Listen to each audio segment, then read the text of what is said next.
Ranch Express Courier Private Limited. Domestic International Cargo. உங்கள் இல்லம் தேடி வந்து courier booking delivery செய்து தரப்படும். அமைதி பூங்காவாக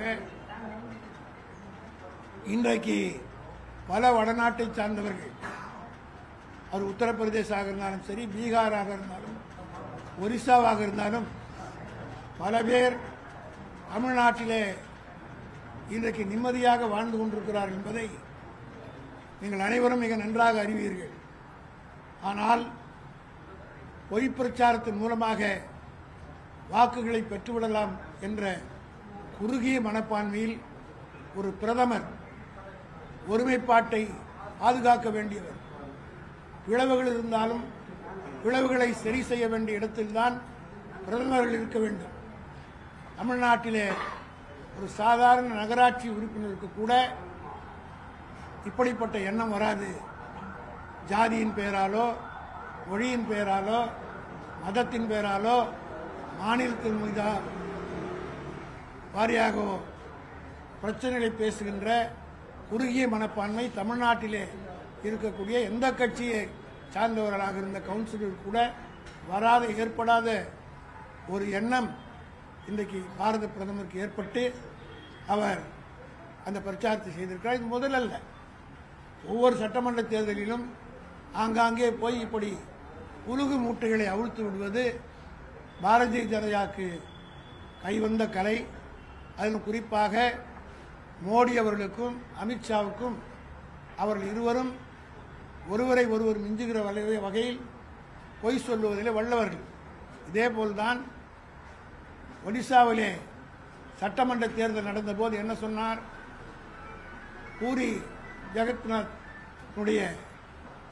சாவி தமிழ்நாட்டுக்கு இருக்கிறது என்று தமிழர்கள் எல்லாம் திருடர்களைப் போல அந்த ஒடிசா மக்கள் மத்தியிலே சித்தரித்து காட்டினார். அதை மிஞ்சுகிற வகையில் அமித்ஷா சொன்னார், இங்கே வி.கே. பாண்டியன் என்கிற ஒரு தமிழன் தான் இங்கே ஆட்சி புரிகிறார். ஒரிசாவில் இருக்கிற உங்களுக்கு கொஞ்சம் கூட வெட்கம் இல்லையா, மானம் இல்லையா? ஒரு தமிழ்நாட்டுக்காரன் தான் இந்த மாநிலத்தை ஆள வேண்டுமா என்று கேட்டவர் அமித்ஷா என்பதை இந்த நாடு மறந்துவிடாது.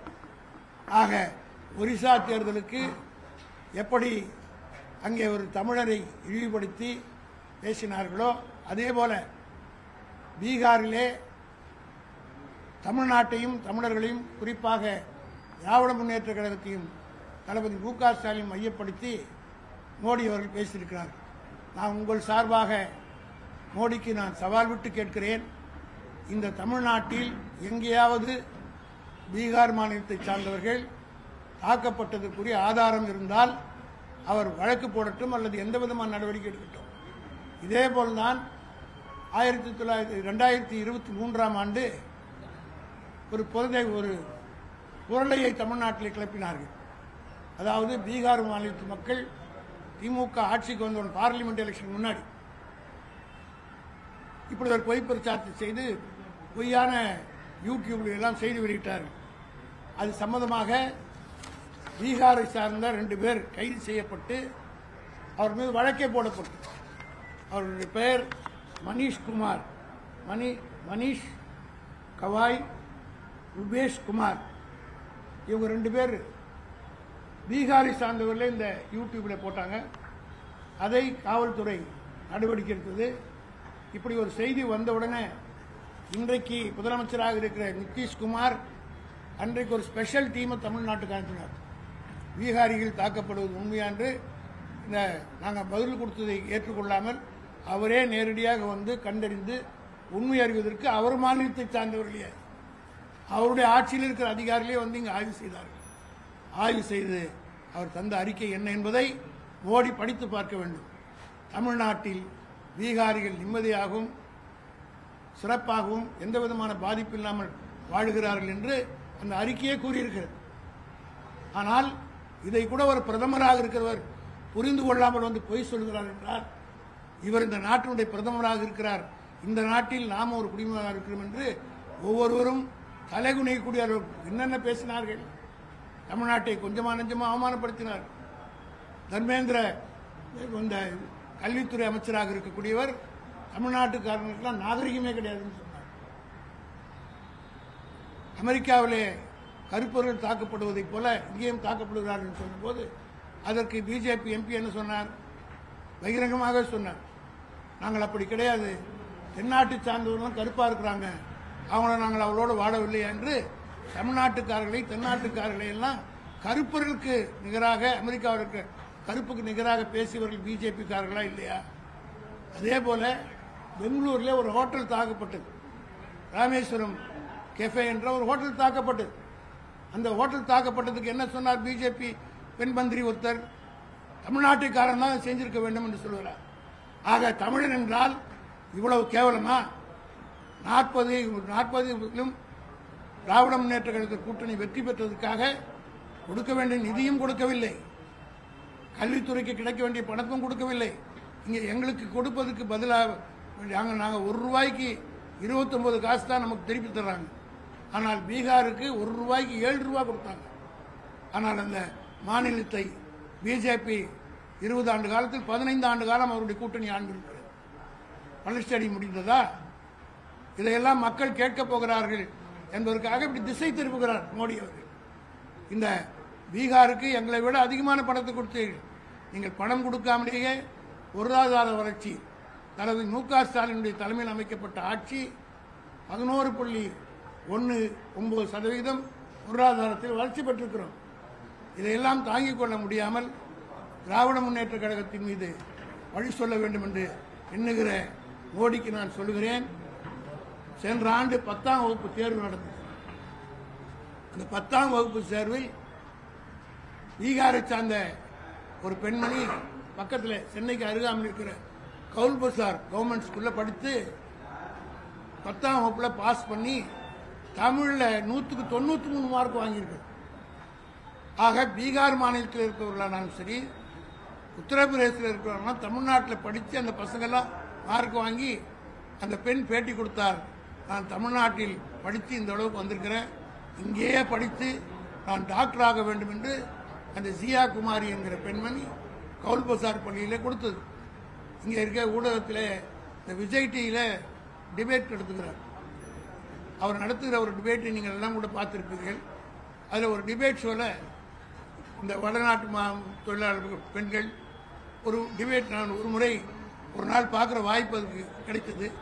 அப்படி பார்க்கிற போது ஒரு பெண்மணி கொரோனா நேரத்தில் அவருடைய குழந்தைகள் பாதிக்கப்பட்டு மிகவும் உயிருக்கு போராடி கொண்டிருந்த நேரத்தில் தமிழ்நாட்டிலே அக்கம் பக்கம் இருந்த தாய்மார்களாம் வந்து அந்த குழந்தையை காப்பாற்றி இந்த 2 குழந்தைகளும் உயிரோடு இருக்கிறது என்று காட்டினது சொன்னால் அதற்கு காரணம் தமிழ்நாட்டில் இருக்கக்கூடிய எங்களுடைய சகோதரிகள் என்று அந்த மாதிரி சொல்லிட்டு இன்னொன்று சொன்னாங்க, இது எங்கள் ஊரில் நடந்துதான் இந்த 2 குழந்தைய நான் எழுந்திருப்பேன். இது நான் வந்து சொல்லல, இது வெளிப்படையாக விஜய் டிவியிலே ஒளிபரப்பு செய்யப்பட்டது. இதையெல்லாம் தெரிந்து கொண்டு பேச வேண்டும் மோடி அவர்கள். ஏதோ ஒரு தேர்தலுக்காக இங்கே வந்து உடனே தமிழ்நாட்டுக்கு தேர்தல்னா உடனே குரல்ல அவர் சொல்ற குரல் தமிழுக்கும் புரியாது, அவருக்கும் புரியாது. அப்படிப்பட்ட உடற்படியான தமிழில் பேசி இங்கே ஏமாற்றுவார். ஆக தமிழ் மண் நாங்கள் வெளிப்படையாக இன்னைக்கு சொல்றோம், இந்தியை திணிப்பை தான் நாங்கள் எதிர்த்தோமை தவிர எந்த காலத்திலும் இந்தியை எதிர்த்ததில்லை. இந்த அண்ணா காலத்திலிருந்து இன்று வரை நாங்கள் தெளிவாக பதில் சொல்லி வந்திருக்கிறோம். நாங்கள் இந்தி திணிப்பை எதிர்க்கிறோம் என்பதற்காக நாங்கள் இந்திக்காரர்களுக்கு விரோதி அல்ல. நீங்கள் முன்னெடுத்துக்கிட்டால் சென்னையில் நீங்கள் எடுத்துக்கிட்டீங்கன்னா 30 to 40% of the people are outsiders. தமிழ்நாட்டில் அது பிற மாநிலத்தை சார்ந்தவர்கள். அவர் வசதி வாய்ப்போடு இங்கே இருக்கிறார்களா இல்லையா என்பதை நீங்களே சர்வே எடுத்து போட்டு காட்டுங்க. சவுகார்பேட்டில் இருக்கிற சரி மற்ற இடத்துல பங்களாக்கள் எல்லாம் வாழ்ந்து கொண்டு நிம்மதியாக இருக்கக்கூடிய தொழிலாளர்களும் நிம்மதியாக இருக்கிறார். எந்த விதமான கவலையும் இல்லாமல் இரவு நேரத்தில் 2 நெல்லூரில் கூட வேலை செய்து விட்டு போய் சாப்பிட்டு விட்டு போகிறார். இதெல்லாம் உங்கள் மாநிலத்தில் இருக்குதா? இவ்வளவு பாதுகாப்பாக ஆட்சி நடத்துகிற தளபதி மு.க. ஸ்டாலின் மீது திட்டமிட்டு பிரதமர் மோடி பேசியிருப்பதை திராவிட முன்னேற்ற கழகம் வன்மையாக கண்டிக்கிறது. இது தமிழருடைய பிரச்சனை. ஒவ்வொரு தமிழரும் இதை உணர்ந்து நிச்சயமாக மோடிக்கு எதிர்ப்பான கண்டன குரலை எழுப்புவார்கள். ஒவ்வொரு தேர்தலிலும்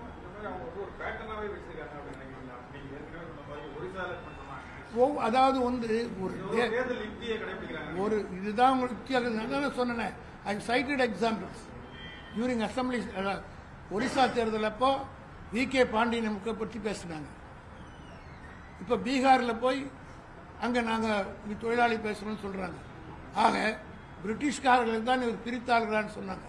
ஆனால் பிரிட்டிஷ் ஆட்சியை விட மோசமான ஆட்சி மோடி ஆட்சி என்பதற்கு பிரித்தாளுவது அவர் மதத்தின் பெயரால், ஜாதியின் பெயரால், எஸ்ஐஆர் பேரில் இப்படி பலவிதமான யுக்திகளை கையாண்டு அவர்கள் இந்திய நாட்டினுடைய ஒற்றுமைக்கே தமிழ்நாடு வட தென்ன எவ்வளவு அவர்களுக்கு ஆணவம் திமிர் இருந்தால் நாங்கள் இந்திய தென்னாட்டோரோடவே வாழவில்லையா என்று ஒரு பிஜேபி தலைவர் பேசுகிறார். என்ன அர்த்தம்?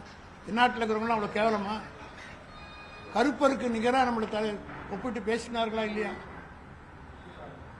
ஆக இவர்கள் தான் இப்படி செய்கிறார்களே தவிர பீகார் மக்கள் நிச்சயமாக ஏமாற மாட்டார்கள். தமிழ்நாட்டு மக்கள் ஏமாற்ற முடியாதுன்னு அவருக்கு தெரியும். காரணம்னா பார்லிமெண்ட் எலெக்ஷன் 8 முறை மோடி வந்தார். தமிழ்நாட்டு பிரச்சாரத்துக்கு வரணுன்றதுக்காகவே அவர் போட்டியிட்ட வாரணாசி தொகுதி தேர்தலில் கடைசி நாள் வச்சார். தேர்தலை 8 முறை தமிழ்நாட்டுக்கு வந்துட்டு போனார். 39-40 ஆட்சி ஒழிய தளபதியுடைய செல்வாக்கோ திமுக கூட்டணி செல்வாக்கோ குறையவில்லை. பீகார் மக்களுக்கு நேரடியாக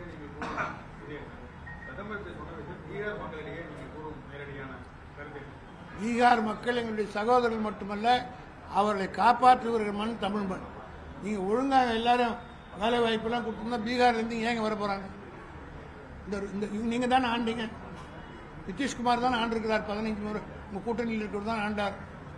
அங்க இங்க தமிழ்நாட்டில் இருக்கிறவங்க யாராவது போய் எங்கேயாவது இந்த மாதிரி வேலை செய்யறதை பார்த்துக்கணுமா? அதுக்கு காரணம் இங்க வளமாக தமிழ்நாடு ஒழுக்கிறது. நீங்க போய் அங்க உங்களுக்கு உங்க மக்களை காப்பாற்றுவதற்கு தவறியதற்கு எங்கள் மீது பழி போடுவதா? நீங்க அவங்களுக்கு எல்லாம் வேலை கொடுத்தா ஏன் வர போறாங்க? அப்புறம் நாங்க ஏன் இலிட்ரேட் பண்றோன்ற கொஸ்டினே வராது. நான் தமிழர்களை பற்றி பேசிக் கொண்டிருக்கிறேன். அவர் அண்ணாமலை எந்த காலத்தில் உண்மை பேசியிருக்காரு? அவர் நான் பல முறை சொல்லியிருக்கேன். உயிரோடு இருக்கிற வீராசாமி செத்து விட்டாருன்னு சொல்வாரு. காளிகம்மாள் கோயிலுக்கு சிவாஜி வந்துட்டு போனாருன்னு சொல்வாரு. வீரர் சிவாஜி வந்துட்டு 1963 வந்துட்டு போனாருன்னு சொல்வாரு. அவர் மேலே பல குற்றச்சாட்டுகள் அவர் இருக்குது. அவங்க கட்சிக்காரங்களை கொடுத்துக்கிட்டு இருக்காங்க. அதை பற்றியெல்லாம் அவர் இதை பற்றிலாம் பேச ஒரு யோகியே கிடையாது.